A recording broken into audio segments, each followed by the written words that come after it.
جب بھی کسی انتہائی اہم اور غیر معمولی بات کی طرف توجہ دلانا مقصود ہو تو عربی زبان میں قسم کا استعمال کیا جاتا ہے، کیونکہ جب کوئی انسان قسم کھاتا ہے تو دراصل وہ اپنی کریڈیبلٹی اور ریپوٹیشن کو داؤ پر لگا رہا ہوتا ہے۔ اس کا مطلب ہے کہ جو کچھ وہ کہنے والا ہے وہ نہ صرف سچ ہوگا بلکہ انتہائی اہم بھی ہوگا۔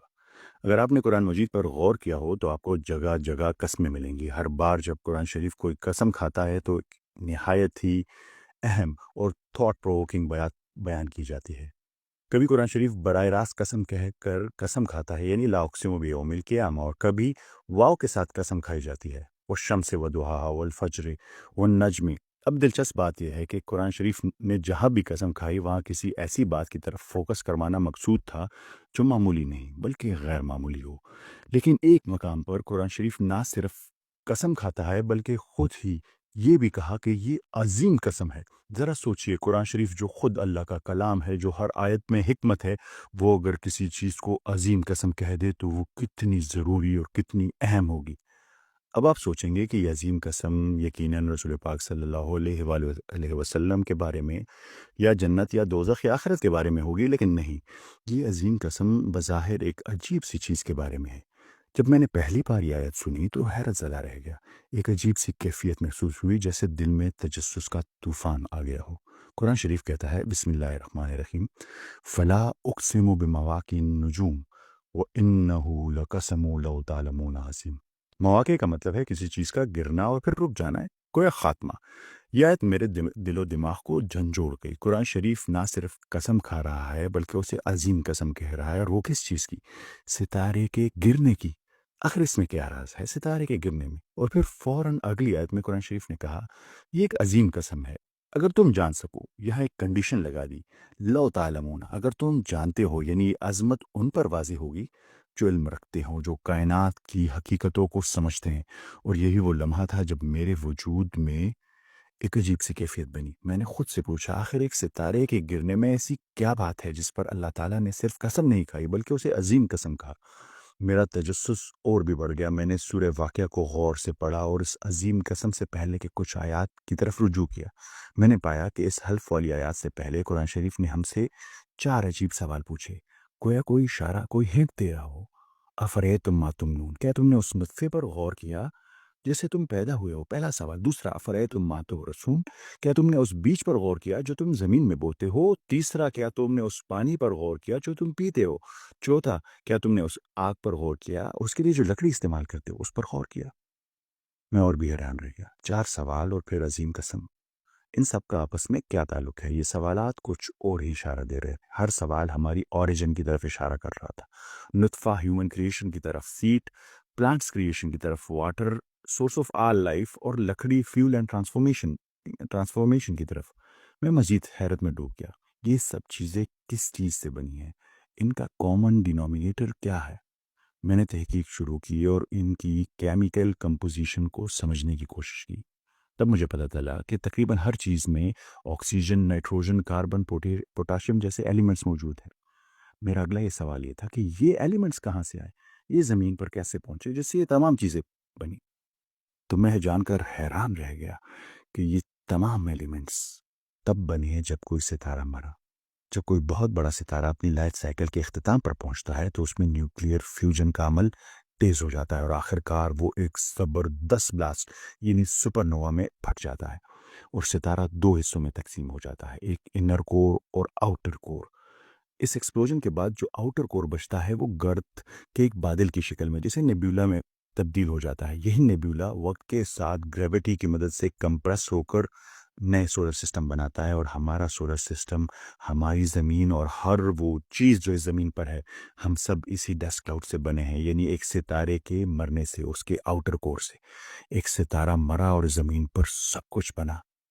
فلا اقسم بمواقع النجوم، میں قسم کھاتا ہوں ستارے کے گرنے کی، وَإِنَّهُ لَقَسَمٌ لَوْ تَعْلَمُونَ عظیم، اور اگر تم جانتے ہو تو یہ واقعی عظیم قسم ہے۔ 1400 سال پہلے قرآن شریف نہ صرف ستاروں کے گرنے کا ذکر کرتا ہے بلکہ اسے عظیم قسم کہتا ہے، اور آج ماڈرن ایسٹرو فزکس یہی کہہ رہی ہے کہ زمین پر زندگی کے لیے تمام ایلیمنٹس سپر نووا کے نتیجے میں وجود میں آئے۔ چنانچہ جب ہم سمجھ گئے تو معلوم ہوا کہ ستارے کی موت کتنی اہم ہے اور قرآن شریف نے اسے عظیم قسم کیوں کہا۔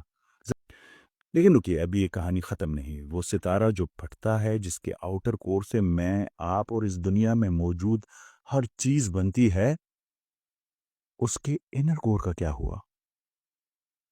جب آپ انر کور کے رازوں کو سمجھیں گے تو اس قسم کی عظمت آپ کی نظروں میں اور بھی بڑھ جائے گی۔ اللہ تعالیٰ نے قسم کھائی، فلا اقسم بمواقع النجوم، اور ہمیں پتہ چلا کہ ہاں، جب بھی کوئی ستارہ مرتا ہے تو اس کے آؤٹر کور سے میں، آپ اور اس دنیا میں موجود ہر چیز بنتی ہے۔ پر انر کور کا کیا ہوا؟ اگر اللہ تعالیٰ نے اسے عظیم قسم کہا ہوا ہے تو انر کور میں بھی کوئی راز ہوگا۔ وہ راز کیا ہے؟ آئیے اسے سمجھتے ہیں۔ اللہ تعالیٰ نے قرآن شریف میں ایک اور قسم کھائی، اور وہ بھی ایک عجیب قسم۔ سورہ طارق میں، بسم اللہ الرحمن الرحیم، والسماء والطارق، اللہ تعالیٰ نے کہا قسم ہے آسمان کی اور قسم ہے طارق کی۔ پر طارق ہے کیا؟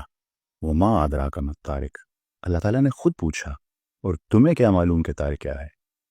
جیسے کہ میں نے آپ کو پچھلی قسط میں بتایا تھا، جب میں اپنے حج کے سفر پر تھا تو یہ سوال میرے ذہن میں بھی آیا، اور میں جو چند سوالات اپنے ساتھ لے کے گیا تھا کہ عربک کے جو نیٹو اسپیکر ہیں میں ان سے پوچھوں گا، ان میں سے ایک تھا طارق۔ تو جب میری ملاقات عہدے سے ہوئی تو میں نے ان سے پوچھا کہ طارق کے معنی کیا ہے۔ عہدے نے، چونکہ اس کی انگلش اچھی نہیں تھی، تو اس نے کچھ اس طرح کا اشارہ کرنا شروع کر دیا۔ پھر گوگل ٹرانسلیٹر نکال کے جب اس نے ٹائپ کیا تو مجھے سمجھ آیا کہ طارق کا مطلب ہے ناکنگ، دستک دینا، کھٹکھٹانا، یہ ہے طارق کا مطلب۔ پر اللہ تعالیٰ نے ناکنگ کی، دستک کی قسم کیوں کھائی؟ اور پھر خود پوچھا، وما ادراک ما الطارق، اور تمہیں کیا معلوم کہ طارق کیا ہے؟ اور پھر جواب دیا، النجم الثاقب، نجم کہتے ہیں ستارے کو، ایک ثاقب ستارہ ہے۔ یہاں پہ پھر ثاقب لفظ کے معنی کو سمجھنا ہوگا۔ اگر آپ تھوڑی سی گوگل پہ بھی ریسرچ کریں تو آپ کو پتہ چلے گا کہ عربک میں ثاقب کے دو معنی ہیں، ایک شائننگ، بہت چمکیلا، دوسرا پیئرسنگ، چیر دینے والا، یعنی کس چیز میں سوراخ کرنے والا۔ اب بات انتہائی دلچسپ ہو گئی ہے۔ اللہ تعالیٰ نے قسم کھائی طارق کی، یعنی دستک دینے والے کی، ناکنگ کرنے والے کی، اور پھر کہا کہ یہ ایک ستارہ ہے جو بہت چمکیلا ہے اور چیر دینے والا ہے، سوراخ کر دینے والا ہے۔ یہ بڑی عجیب بات تھی۔ حال ہی میں سائنسدانوں نے ایک ستارہ دریافت کیا ہے، اس ستارے کا نام ہے پلسر سٹار۔ آپ کو یہ پتا ہوگا کہ خلا میں آواز نہیں ہوتی، تو خلا میں آواز سننے کے لیے انہوں نے ایک طریقہ ایجاد کیا جسے سونیفیکیشن کہتے ہیں۔ سونیفیکیشن کے ذریعے سے ڈیجیٹل سگنلز کو ساؤنڈ میں ٹرانسلیٹ کیا جاتا۔ تو انہوں نے جب پلسر کی آواز ریکارڈ کی تو وہ بالکل ایسے آواز تھی جیسے دروازے پر دستک دی جاتی ہے، ڈگ ڈگ ڈگ ڈگ ڈگ ڈگ۔ آپ ذرا سنیے اس آواز کو۔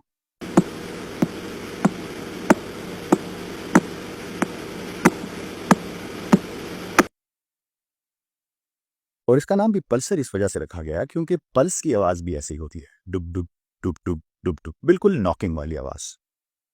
دوسری پراپرٹی اسٹار کی کیا ہے؟ پلسر کی دوسری پراپرٹی یہ ہے کہ یہ انتہائی برائٹ شائننگ سٹارز، اتنے شائننگ سٹارز ہیں کہ سورج جو روشنی 10 ملین ایئرز میں پیدا کرتا ہے، یہ چند لمحوں میں اتنی روشنی پیدا کرتی، اور اسی وجہ سے پلسر سٹار انتہائی برائٹ ترین ہمارے کاسموس کے سٹار سے۔ ایک دستک دینے والا وہ طارق، دوسرا انتہائی برائٹ۔ پر تیسری بات رہ گئی۔ تیسری بات ہے کہ یہ ستارہ جسے ثاقب کہا گیا ہے قرآن شریف میں، اس میں ایک معنی ہے اس کے پیئرسنگ سٹار، سوراخ کر دینے والا۔ اس کا کیا معنی ہے؟ پہلے تو آپ سمجھے کہ پلسر سٹار ہے کیا۔ پلسر سٹار بیسیکلی ایک نیوٹرون سٹار ہے۔ نیوٹرون سٹار انتہائی ڈینس سٹار ہوتے ہیں۔ ڈینس سے مطلب انتہائی بھاری۔ اگر میں آپ کو کمپیریزن کے لیے بتاؤں تو نیوٹرون سٹار کا ایک چمچ